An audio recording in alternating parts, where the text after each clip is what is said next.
What's up, everyone? I'm Javi Moreno, and welcome to another night of Latino Theater Company live with your host, me, Javi Moreno. Tonight we have a conversation with Marlow, Wyatt, and Nate Edelman of the Latino Theater Company.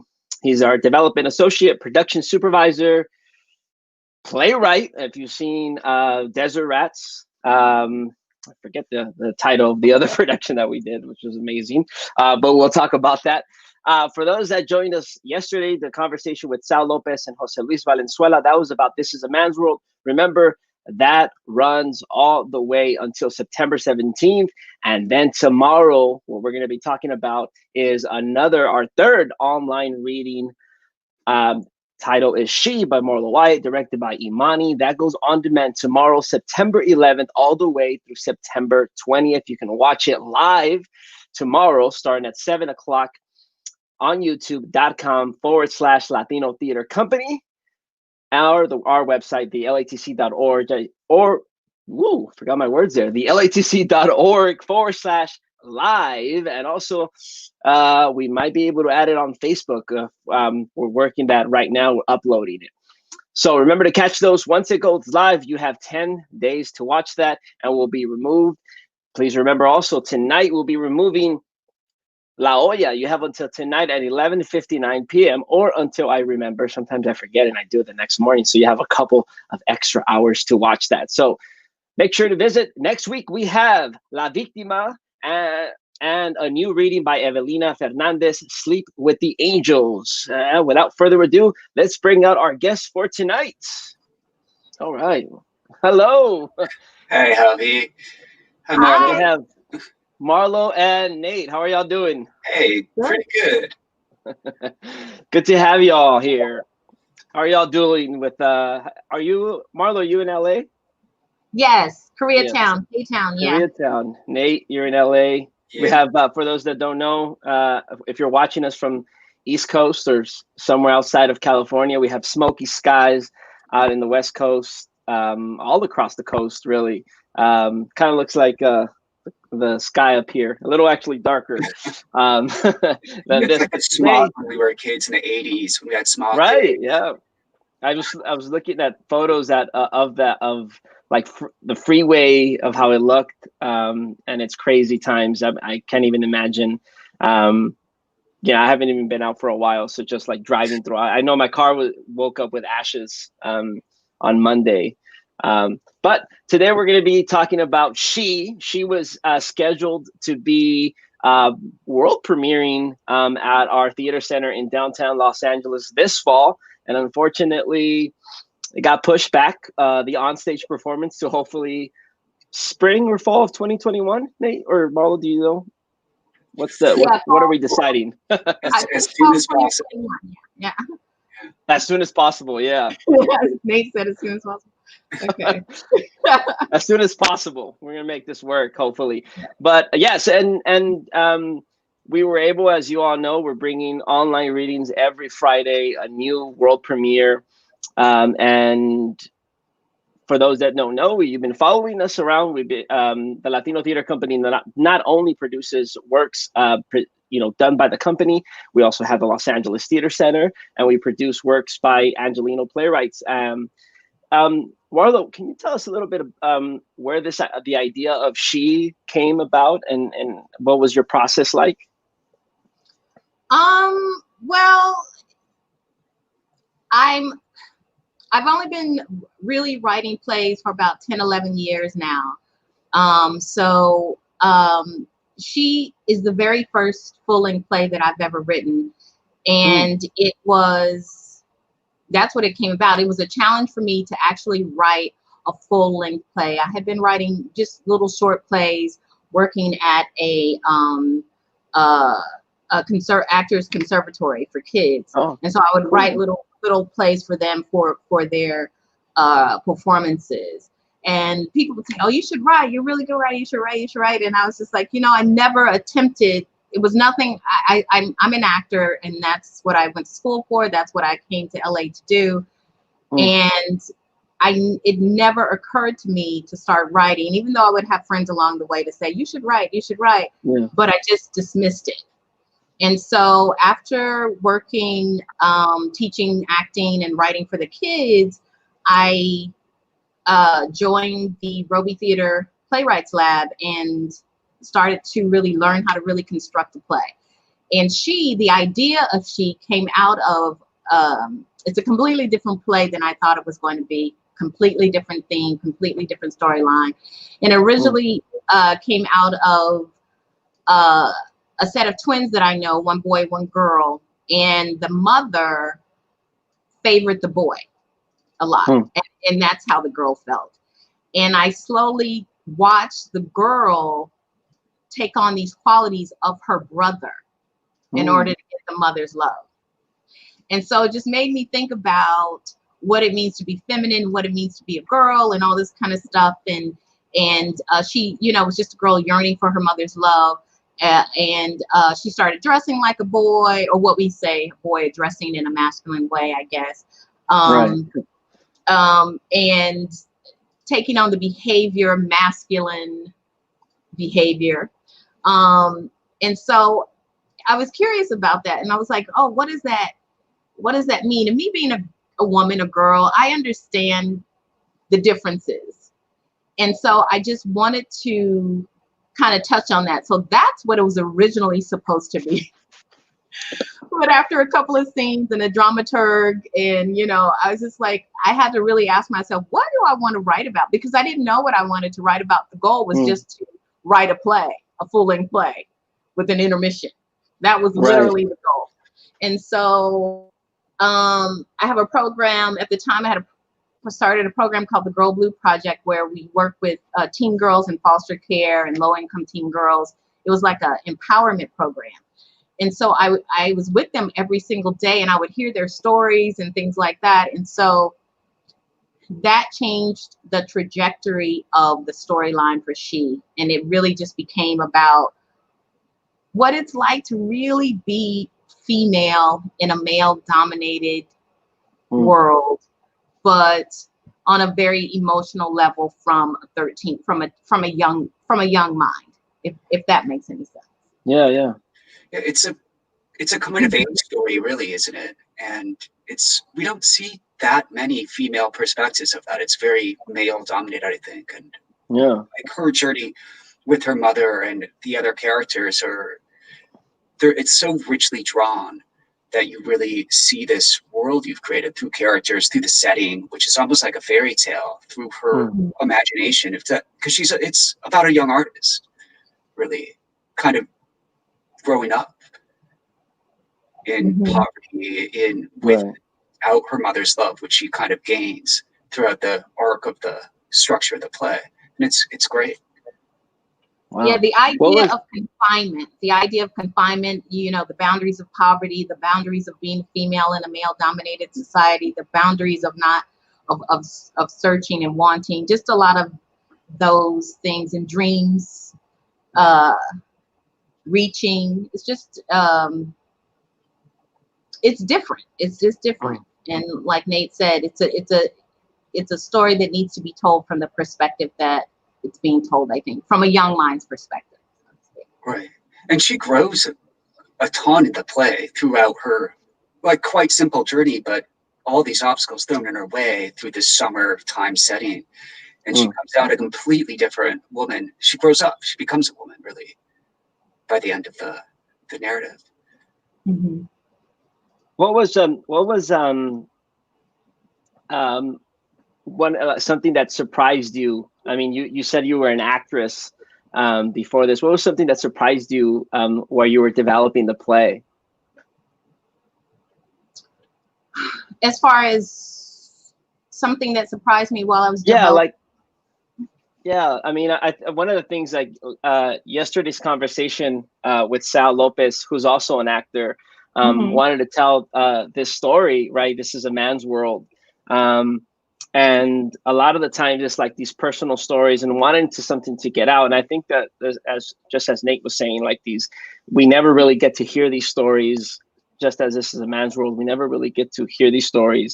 But in these workshops with the Roby, there were weekly workshops. the Roby had a playwrights. Yeah, they were weekly. It was every Saturday, and Dylan Southard, who is a wonderful dramaturg, who has really helped me. He was with me from the beginning on this play.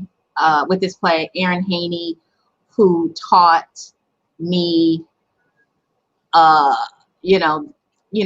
this doesn't belong here, this character, or, just does this fulfill the story, even though this is a great scene. All of these things that I learned. I think what surprised me most about myself was that the story took, I think the story itself took me on a journey. It didn't turn out what I planned. It turned out a lot better than what I planned. And one of the things that I often do now is that when I finish a draft or a draft that I really think, okay, this is the play, and then I just leave it. I don't read it. I don't talk about it. I just put it in the shelf, I have a drawer, put it in the drawer here. And then maybe 6-7 months later, I'll just think about it and I'll read it. So I'm reading it with completely different eyes. Some scenes I didn't even remember. And I was like, oh yeah. And so if I'm inspired, if I'm moved, and I'm like, okay, this is what I want to say.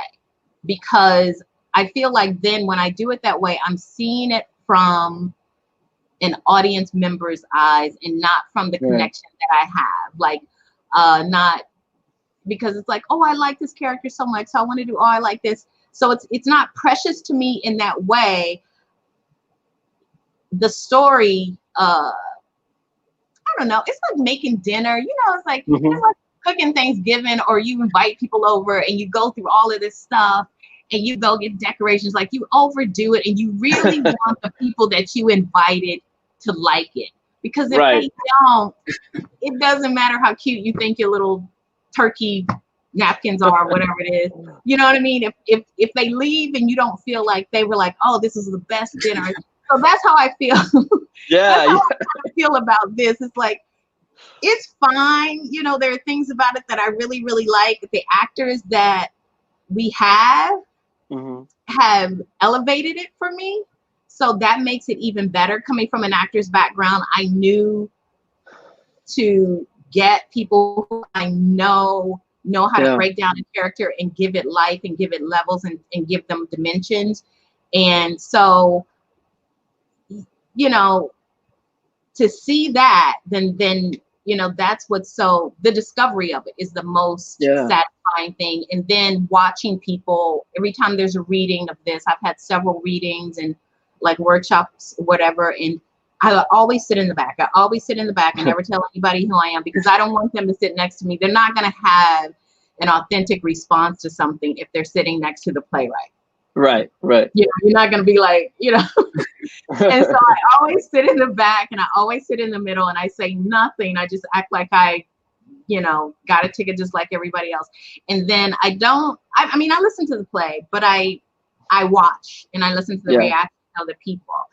And if they have the same reaction or that I have, or even sometimes I'll have a reaction to something because the actors do such an amazing job, I'll laugh at something as if I didn't write it. You know what I mean? It's like, I know what you're going to say, but, but when you hear it.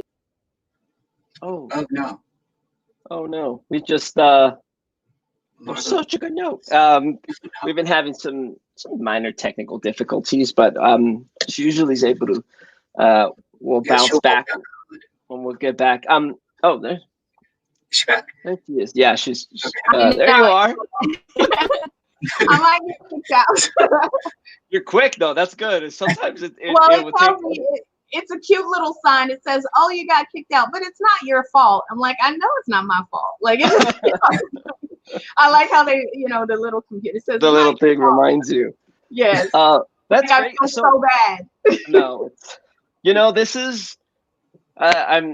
This is. I don't want to say the new, but it's all a learning process. I mean, both Nate, myself, the entire company, as we were talking about just in our pre-conversation, our our offices where you write and where probably you self-tape have become these little mini studios. We gotta up our bandwidth, get these Ethernet cables. We look like play DJs over here. And for theater people, without the liveness, it's so hard. We've been stumbling, and it's remarkable we're able to get anything done. I guess with that also, I mean, when you were talking about sitting in the back, I mean, in this venue, you won't be able to see really audience reactions. Are you missing that? Will you miss that you won't be?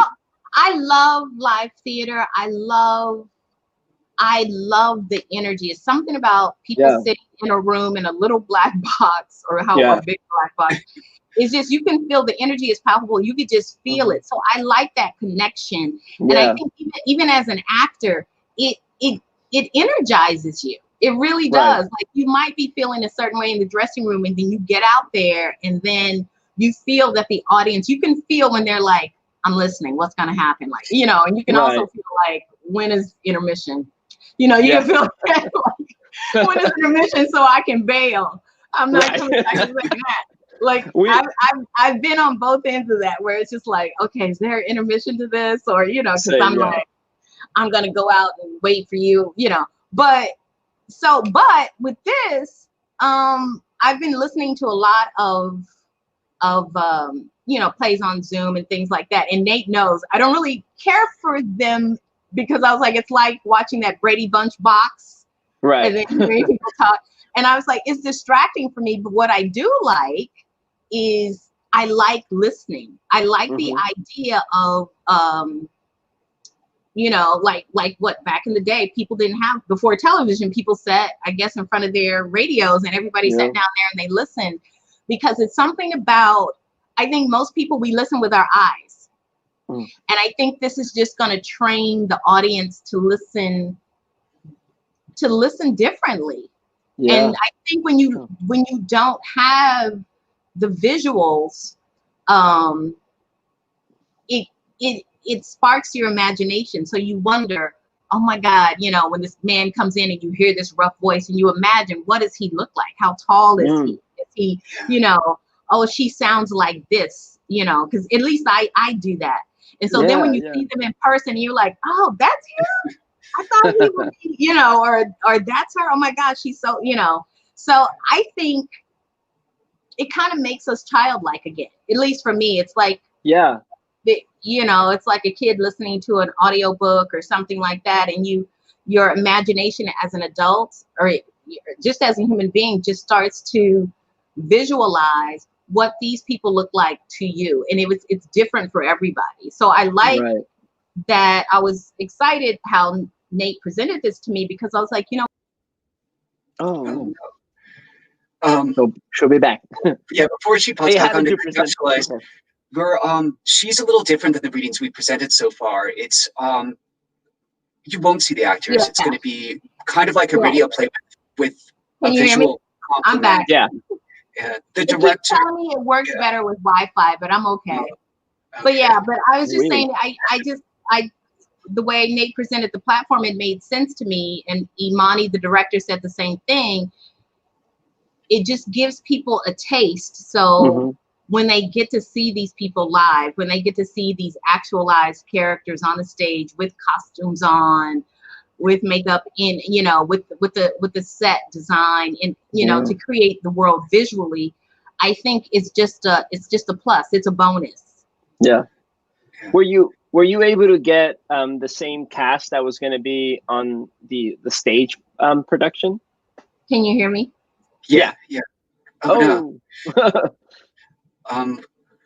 We were lucky to get up. They're extraordinary. I mean, it's a really tight ensemble. It feels like lightning in a bottle a bit. The director, Amani, is really good. And, it's rare, I think, when you get a group of people who all want to do it so bad, like these guys. And there were technical difficulties in recording this reading, and everyone was so good at just being there and present and really working extraordinarily hard under this new weird world that we're all struggling with.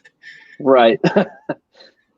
we're just talking on that same question, if you were able to get the same cast for the same production. That's exciting. I mean, I think it's one of the is that, come 2021 or as soon as possible, that we're able to stage these productions. We have these sort of trailers. A lot of theater companies have these readings and stuff like that, and maybe you remember or you don't remember, but we'll have this up, for people remember, and then gain some interest in wanting to come, finally out and see some theater. Nate, which theater was this going to be presented at the LATC? It was going to be in Theater 3.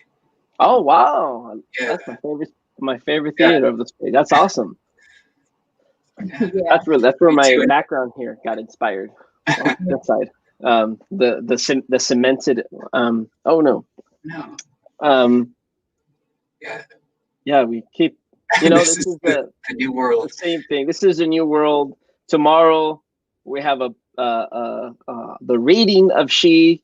As you all know, we've been talking about this. For those that don't know, you're probably watching Netflix and TV everywhere. But this is our world now. This is we were a theater. The people behind the scenes, behind the stage. The actors in our community were probably the first to be out, shut down, and we're going to be the last to go up. And this is what we've been doing, right? Trying to bring you, theater to your living room. It's weird, right? Because the archival stuff is sort of like a peek in the company's past, and this is sort of a weird, like, look what's going to happen in the future. And we're kind of in purgatory, aren't we? Like waiting to reopen and being productive. But I still feel like these readings are new anyway. We're creating new work for people to engage in. And I think that's necessary for everyone. And hopefully people will engage with it. Right. And that's part of the I think with this, people are able to see the process. Marla, you talked about being a part of the writing circle at Roby. That's housed at the Los Angeles Theater Center, and you were part of our reading series last year. Yeah, our summer reading series. And for those that don't, I think we had like 121 scripts or something submitted, and Marlow's She really kind of blew everyone away. Yeah, and what's that? And it's sort of the similar to this year's, right? Yeah, it's a little less this year, but it's still a lot, and we're getting through them for usually to the summer, but this year, because of everything, it'll be in the fall and winter. But we're trying to find the new scripts, the new good voices in Los Angeles, and there's just so much talent here. It's kind of mind-blowing because you forget. And it's sort of demeaned. It's not a theater town, but I think it's one of the best theater places in the world because of the talent and the incredible diversity of artists here. And like to even create theater here seems almost counterproductive in the shadow of film and TV, but you do it because you love it, and it's a great city for theater. Marla, what do you hope audiences take away from just I guess the reading that they'll be able to see starting tomorrow? Well, first of all, I hope that they're entertained, because I think a lot of times as playwrights, we worry so much about crafting and structure and all that kind of stuff. And I think sometimes we forget, like, at the end of the day, people just want to hear a good story. You just want to feel something. So I hope that people leave feeling, I think it's empowering. I think it's inspiring. It is motivational. And I think it's reflective too. It's self-reflective. Like, there are characters in here that may make you rethink things that you have done, especially like the character of Bernice, the mother, and her, treatment of her daughter, unknowingly, like just that a type of neglect that a lot of mothers may have, but they don't realize it because they're so busy just trying to earn a living. They're so busy. They're in survival mode. And a lot of times when you're in survival mode as a parent, you neglect your child. You don't know what's going on in their life, what their feelings are. And it's like, it's about putting food on the table. And that's the effects of poverty. So I hope that maybe people will see that. And she's also she's also kind of damaged by her pride as well. Like she wants to do it on her own, Bernice. And that's kind of a wonderful, she's a great, strong character. Yeah. Doesn't see herself until she changes towards the end. Yeah. And it teaches you that you need everybody. The people in your life that you're like, this, are the people that mold you, are the spices, that create who you are. For whatever reason, whether you have the Miss Jane character who's kind of a strict religious, I think everybody needs a little bit of everybody to kind of create the person that you are. You have, somebody in your life who's loving and caring and this, and then you have that person who's like, drill sergeant, and you may have that person who, all of those people that come in our lives in that way affect who we are. Right. And their importance. And even somebody who can come into your life, there's a scene where it changes her life. It turns her whole mindset. Somebody can come into your life just one day, less than an hour, and change your entire life forever. Good, bad, or indifferent, or what, So you have that too. But I hope that people, especially during this time, this uprising, and during this quarantine, that they have a sense of, people go to the theater to get away from all of the everyday stuff. Yeah. So I hope that maybe this will be hopeful, or this will make them look forward to getting out of the house, getting back into theater again, or around other people. Like we're so alone now. Like when this is over, we're gonna need to get together and yes, see. Yes, we are very, very lonely. We are very, very lonely, and especially with the way we abuse social media. We have 1 million followers, but we know maybe 2 of those people that are following us. Right. You got 1 million friends, but you really only have 2. You know what I mean? On Facebook or whatever it is. But I feel like my dealing, like talking to you and Amani, it's been like my friendship over this period, like during being alone. Yeah, this is nice. Nate and I talk for hours sometimes, and I'm just like, because I can be. We get into great conversations about. Yeah. It's always about theater. It's always about life, Yeah. Nate, what is the process like? So a play gets submitted, it's selected for the reading series, and for I know that there's also, for those that don't know, I think we talked about it in our last conversation, especially in this platform, we each have 5 different titles, right? I handle all the social media, all the marketing, I send out the emails, I do all the graphic design. I'm in a reading tomorrow. I'm the back. It's we're all doing. You're a development associate, production supervisor, but you also help with dramaturgy and literary.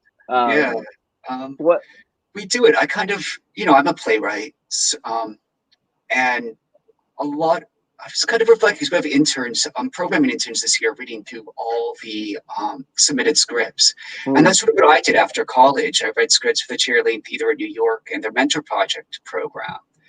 And it was great. It's a great job to just read scripts and write coverage. Yeah.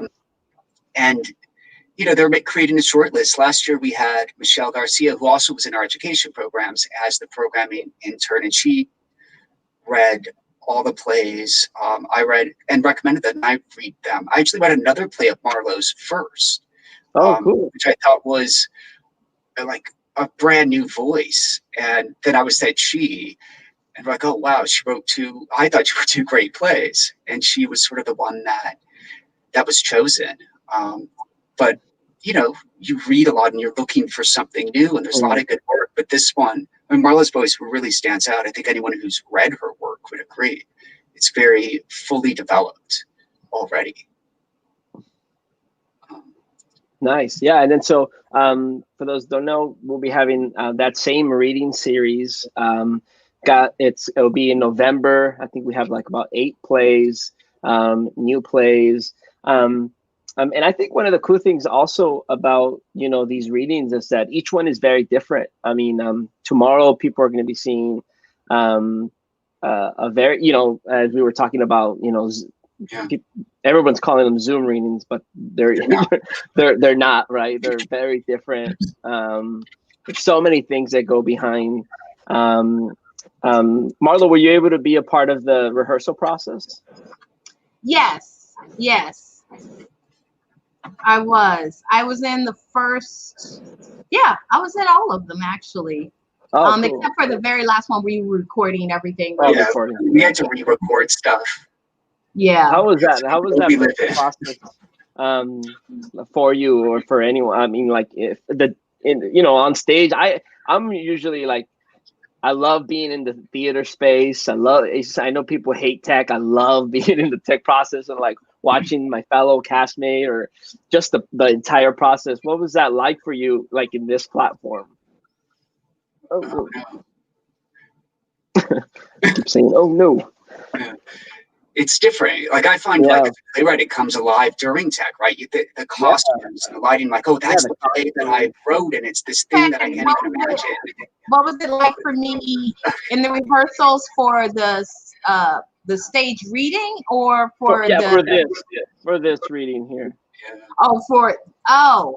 Yeah. It's weird. Yeah, right. It was, you know, well, this is the thing. We had the same cast, so that was good. So it's a different experience for me. So if I would have had a different cast, I think it would have been a completely different experience. Yeah. So I kind of know these people. So it's like there were times I would type in private chat like,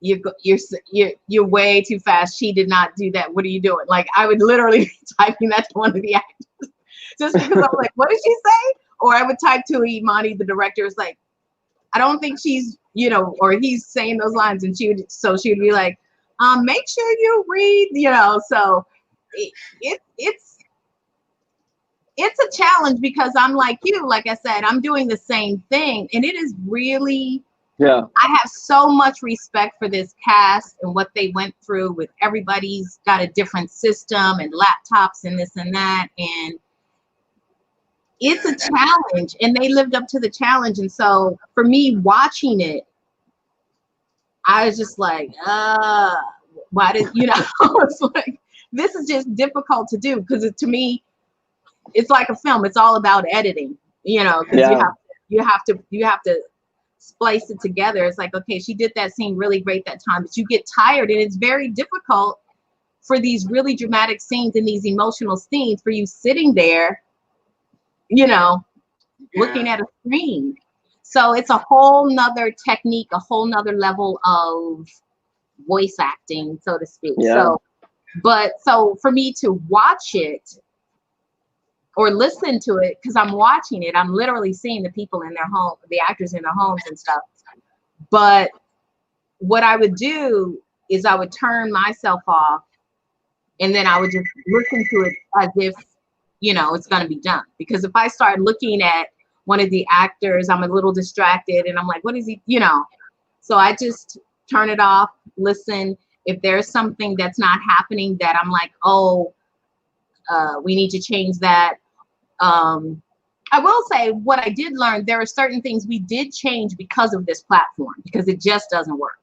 It just, certain things had to be cut, because if you didn't, it's like you're listening to it and you go, where are they now? How are they? Are they in the house now? You know, so, you know, it's just, you know, when people are talking. So, but I like that. That was a challenge for me. And I like those kinds of challenges because it helps me to you know, I'm looking to do this in another, as a screenplay. So I was like, oh, there's so many different changes that I'm going to have to make with things like this. So, but yeah, it was a great learning experience. I can honestly say that. I felt bad for the actors because of all the work. It's so much more work to me than being, because you have to be still. Yeah. You can't move around. I mean, they have them doing exercises and stuff like that. But once you're down, and you got to hunker down, as they say. Right. But still create the same intensity, still create the same emotion, sitting in a chair, you know, with the lawnmower going maybe outside. Yeah. That's great. We had this question yesterday to Sal, who's an actor, wrote this play, and you're both playwrights. But what would you be your advice for someone, maybe an actor or someone that wants to start writing, plays?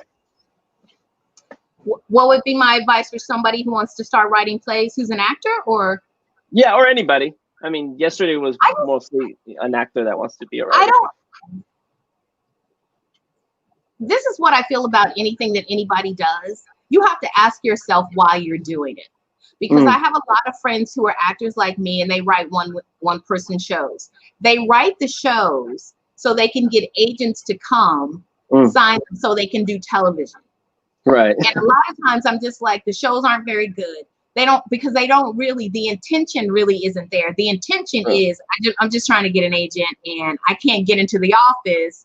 So if I do this show, tell them about my life, then they can see how I can do all these different characters, or they can see me. So for that, I never did that. I'm not interested in writing about my life or showing anybody who I am or opening up about my life.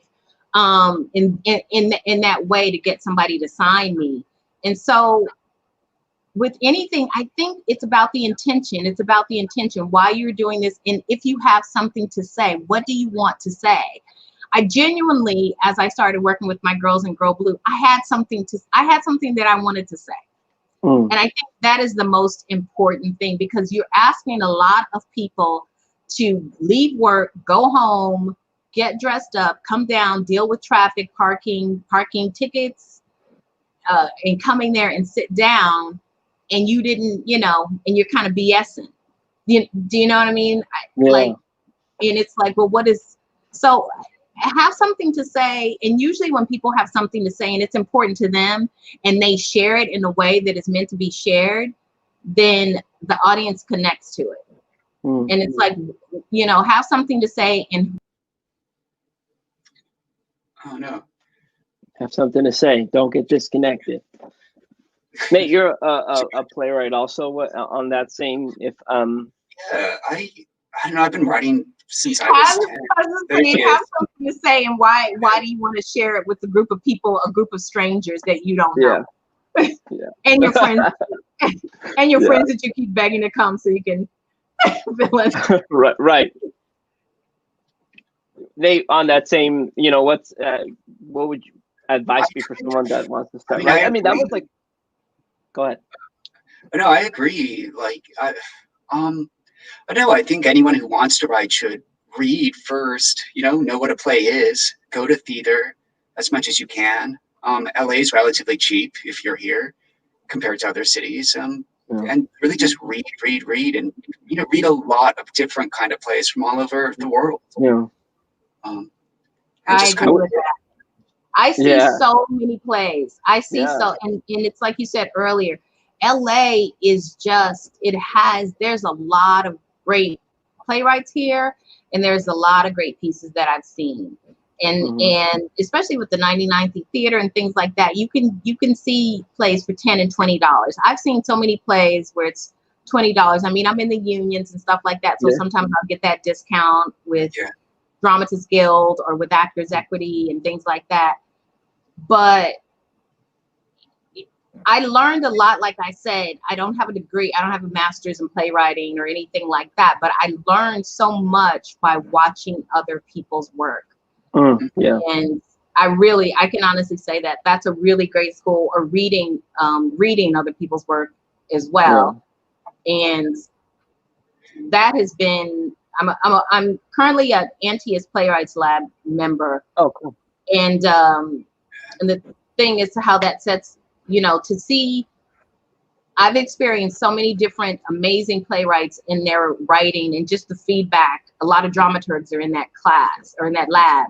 And so the feedback is amazing. So I'm sitting back there just listening, going, oh, how does this I got taken out? Why would the character, you know? So you start listening and you're learning, and it's like taking a free course. And I was gonna say, all those labs that playwrights are in now, I'm not really in any, but they do kind of function as a master's program in a way when you have people that good. There she is. we were I don't know what's going on. That same, but at least I can pop right back in. So that's I know that's I'm actually like, I would be like so freaked out, but sometimes it takes other people like 45 minutes to log back on. So I'm just like, that's all right. It's kind of like saying like, hold on. But you're good. Can you hear us? Yeah, I can hear. Marla, can you hear us? I can hear you, Nate. I can't hear Javi. I can't see or hear Javi now. Oh, wow. I can see him. But hello. No? I can hear you now, but your visuals went away. It's like a black square. Yeah, it's just a black square. That's what I see. Yeah. On my end? Yeah. Oh, that's weird. I'm not sure why. But we can still hear you. Oh, yeah. Cool. Well, people can still see me. I don't know. Well, I'm trying to do something new with conversations, you know, trying to make them different. You're talking about the whole night in the theater in LA, and it's the same thing. Like I've been watching so many plays, like every theater in the city, every theater in the city is doing like a play, right? A reading. And I'm just saying, yeah, I'll go. But usually before, from project to project, we would say like, I would give it like 30 to 45 minutes because of LA traffic, right? I'll be like, I'll get there in 30 to 45 minutes. But now you're just saying yes. You're not even accounting for that traffic time. So you're just saying yes. By the time you log off from the Zoom, you got like, you didn't even like register. I have to pee before this next reading or this next play. And that's why you have 10 days to watch any of our work. So once they premiere, you have 9 days after that. You can watch it anytime. You can pause them, go pee. You could, take notes. You can, text and then come back and watch it. I mean, there's so many things that you can do. And you watch Marlow, it as many times as you want to. Yeah, you can watch it. Exactly. And it's free. I keep forgetting. It's free. They are free, which is extraordinary, I think, for the company. We're, want our audience to be able to watch it right now, and to, force payment just seems kind of, crude. Yeah. What for both of you, what is I mean, I know that we've been busy with this, but what else is keeping you busy, or what else are you working on in COVID life? Nate? I'm just busy. Yeah. Open the LATC. That's kind of my life right now. It's so much where it doesn't, I don't know how, there's a lot of work from a lot of people, Javi, it's a lot. So I haven't really been able to do much creatively, which I'm okay with right now. I just kind of support work and get it out there and hope this ends sooner than later. Yeah. Yes. Marla, what's keeping you busy? Are you working on anything else right now? I know you said you're doing I'm more busy now than I. Oh no! It's fucking. I feel like a lot of people, we're fortunate to be busy. We're very. I'm more busy. I'm more busy. I think we're all more busy in this virtual season than we are, with 4 plays running at once. It's exhausting in a way, but it's also something to keep your mind occupied. I was just saying, I was telling it before, I'm actually more busy now. So I got 2 acting gigs for, and then I was working on this one piece that I did finish, and it was being developed. You guys, I'm sure you have it. So I just really finished that and got it to the point, a piece called Robin from the Hood, to the point where I really I was ready to submit it, out into the world. And another piece that I would like to develop that's more of a performance art piece, and it was originally done at the LACMA, and now I'm just expanding that.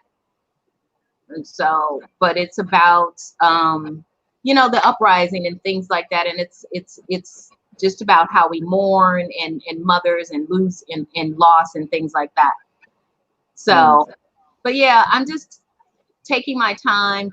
This, like you said, working on this platform and rehearsing on this platform, just with my role in the radio plays. I'm in one of the radio plays that Auntie is doing. And just that alone is like, it's a lot. I just got an email this long about the equipment will be here. You got to do this, etc. And I'm like, woo, okay. Yeah. So I'm a techie now. Yeah, yes, a lot of techs out there. Yes. Be careful, because actors are going to come back with all this knowledge of tech world. Yeah, everybody's going to be writing, producing, directing. I mean, people are doing that, but they're going to have the knowledge. Because I resist it. I was resisting this for a long time, but then when I got some roles, I was like, okay, now I have to do it. It's easier to resist when you're a playwright, because you're like, that's your problem. You do that. I wrote it. But now I'm taping, I'm recording, and it's all up to me. I'm just glad it's just voice right now, because if it was makeup and hair and I'm like, that's when I think I got to step out. Right. Like, I'm out. We went too far. We have a couple of minutes left. If any of you have questions, please type it in the comment section, and we'll try to answer it. We do have one from our artistic director, Jose Luis Valenzuela. He asks, what is your ideal audience for this play, Marlo? Oh, I think my ideal audience actually is younger people, because that's one of the things that I've always wanted to do, is get young people to come see theater. And I realized there's not a lot of theater, unless it's a musical or something like that, that really deals, that really focuses on or has the lead character as a 14-year-old. And not a lot. And so I would really like to see younger people come and really be engaged and be able to hear stories about them, that they can relate to. But I think that this play, for me, one of the things that I'm proud of, like I said, I've had a ton of readings, and the audience for the readings they've crossed age barriers, race barriers, all kinds of ethnicities, and during the talkbacks, just to hear male, female, even though this is it's the lead is a female, even men actually have conversations about this piece afterwards and have things to say and relate to it. So that actually makes me feel really, really good. It doesn't matter. One reading I had, one of the first readings, of course, I sat in the back, and they were doing a question and answer, and it was like a 60-year-old woman. She was, I think she was Japanese American. And she said something, she said, "This is my story." And I was just like, but I've been told that in the last reading we had, I had a man, he's an actor in his 30s, and he said, "This is my story. I know this story, even though it's about a girl." He said, "I grew up in a small town like this with that person and I wanted to do this, and they stopped me." So I was just like, wow. So it appeals to everybody, because it's about wanting, it's about dreams, it's about purpose, you know, and I think everybody connects to that. So I want everybody to come see it. And I think that I think it's an audience. I don't think it's sappy. It's not that. It's a story. I think it's about the story. It's a simple story. It's not some complicated, deep story with all this meaning where you're going to be sitting in the lobby talking about it. But the characters in it and the actors and what they bring to it, I often see people talking about them, who they don't like, what they did, and and that's a testament to the story itself and to the actors. When people leave and they're still talking about what happened and these characters on the way to the parking lot. Nice. But I really, I think the Latino Theater Company is on the same page. I remember having a conversation that there are people who don't have the means to come to the theater for whatever reason. And I really would love to see families come to, because this, they say they have movies you can bring your family to. It's like mother, father, two mothers, two fathers, whatever. It's definitely a piece where you can say, okay, I can come, or the guys will come and they won't have to sit in the lobby and have drinks while the play goes on. You know what I mean?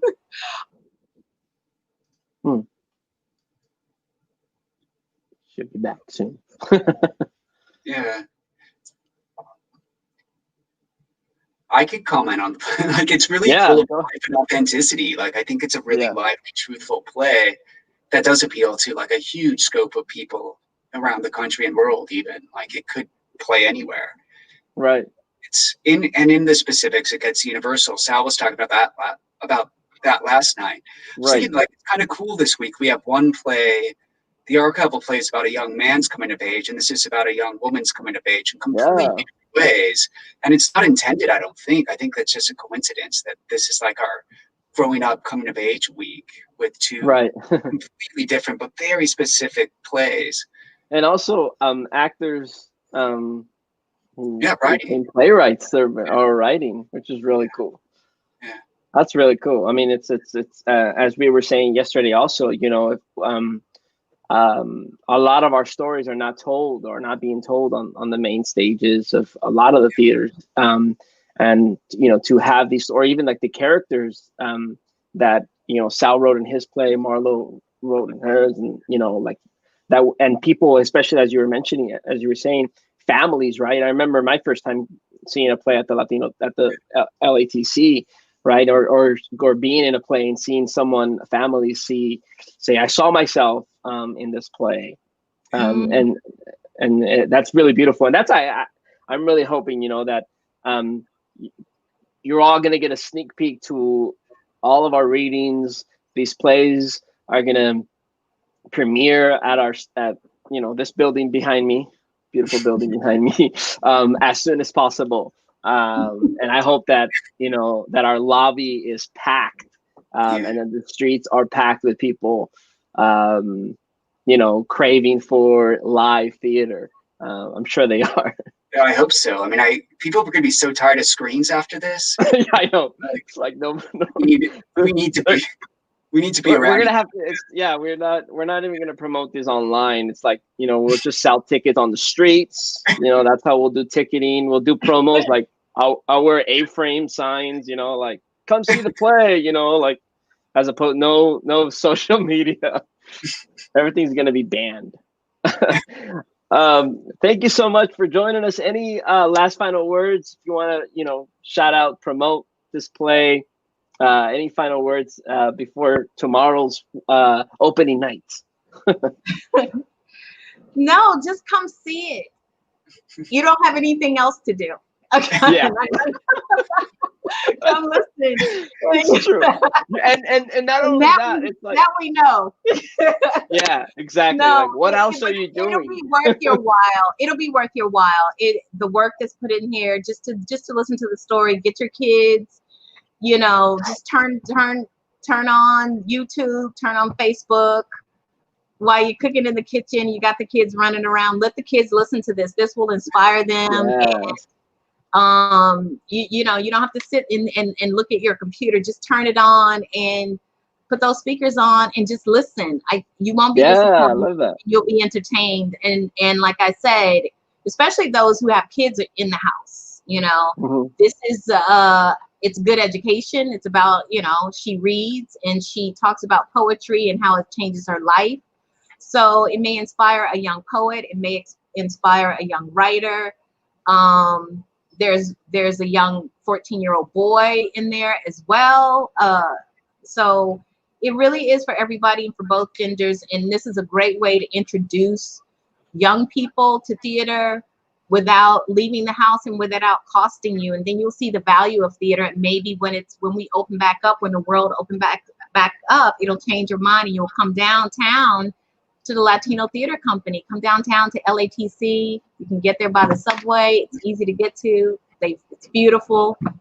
And you're supporting yourself. Like you said, you will see yourself in this play. That I know. You will see yourself in this play. And not only are you not paying for parking, you're able to watch this for free starting tomorrow for 10 days. We've had some great comments come in from people saying they don't even turn on their computer. They're watching it directly on TV because they're connected to YouTube. So they're just like, you know, that's even better. You watch it on your phone. As Nate say, rewatch it. You have until tonight to watch La Olla at 11:59. We'll pull it. Sometimes I do it tomorrow morning. You have This Is a Man's World all the way to September 17th. We have Last Angry Brown Hat, which will be removed this Sunday. And then She goes all the way September 11th through September 20th. So you have a lot of opportunities to watch these new plays. And then, you know, we hope that you're able to come back in the spring or the fall or the summer next year into our building. Marlo and Nate, thank you so much for joining us. Thank you. It's a pleasure having this conversation. Support. Yes. If you like it, you know. Yeah, that's right. Right, Nate? Donate. Nate's also part of Nate's development associate. Yeah, make my job easier. Make his job easier. Because it's worth it. It's worth it. You know, even if you donate a little bit of something, you got the kids out of your way. That's worth $5, $10 to me. I have nieces and nephews. I know. We are paying our artists. We are trying to give a lifeline to people right now. And, you know, while it's free to the audience, it isn't for us to produce. Right. Yeah. So if you can, please watch and donate. Yes. Yeah. The LATC.org/donate, all lowercase. Donate, support, $5, whatever you can give. Maybe it was that parking money you were going to spend, or that bus ride, or that Lyft ride to the theater, or that coffee run that you're probably not using because you're making coffee at home. You're staying home. Do that. Thank you so much. Donate your what do you call it? Your Uber Eats fees. All those fees that they charge you. What else aren't people spending money on? You know, if you thought maybe in the middle of the play you thought, oh, is there an intermission? Would there be an intermission if there was on stage? Yeah.